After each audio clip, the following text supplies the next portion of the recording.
Bonjour à tous. Nous avons été nombreux à participer au convoi de la liberté. Il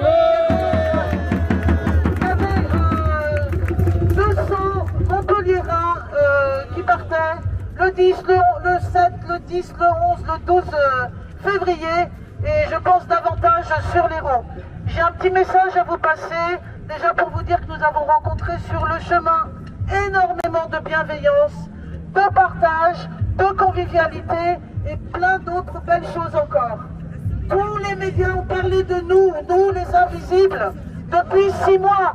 On est là dans les rues et pour 2 ans, et pour 3 ans et 4 ans, il y a pour beaucoup aussi. Et là, nous avions quand même tous les médias qui ont parlé de nous. Et c'était déjà une première guerre de gagner, la guerre de l'information. Et Dieu sait qu'elle est importante.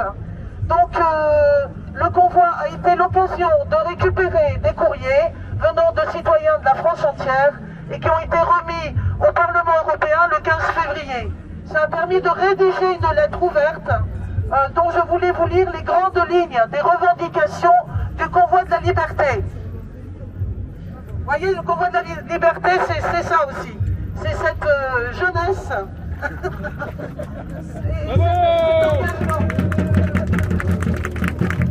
Merci madame. Alors en quelques lignes, les revendications de cette lettre. Nous, peuple français, épris de liberté, de bienveillance et de fraternité envers tous nos concitoyens, nous, peuple français, qui vous avons élus pour nous écouter et porter toutes nos voix, sans exception, sans en exclure une seule. Nous, peuple français, agissant pacifiquement en exerçant nos droits résultant de notre Constitution. Nous vous demandons instamment de nous écouter dans les moments graves que nous traversons tous et de prendre sans plus attendre les mesures d'urgence qui s'imposent maintenant pour faire cesser les divisions et mettre fin à toute exclusion artificiellement créée. Nous demandons collectivement 1. La suppression immédiate de l'état d'urgence.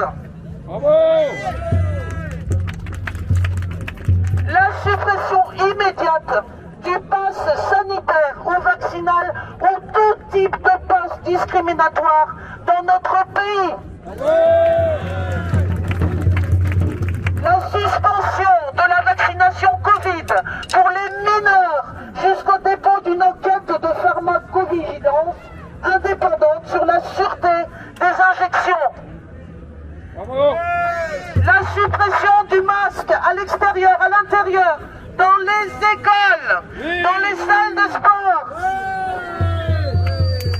L'établissement d'un comité d'enquête indépendant et un audit de toutes les procédures, les lois, les intervenants durant cette période Covid-19.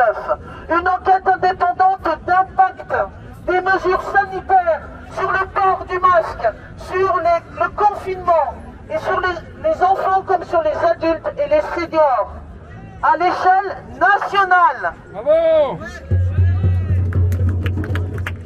L'accès au travail pour tous les citoyens sans discrimination, avec la réintégration urgente de toutes les personnes suspendues, accompagnées d'excuses de l'État et de salaires rétroactifs.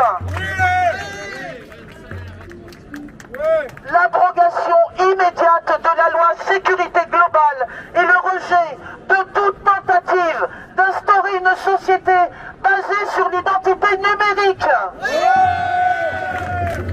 Nous demandons la prise en compte immédiate de ces revendications, seule issue pour restaurer la solidarité nationale entre tous les citoyens et citoyennes français, sans aucune catégorie et sans aucune discrimination. Allez, vive la liberté, vive la France!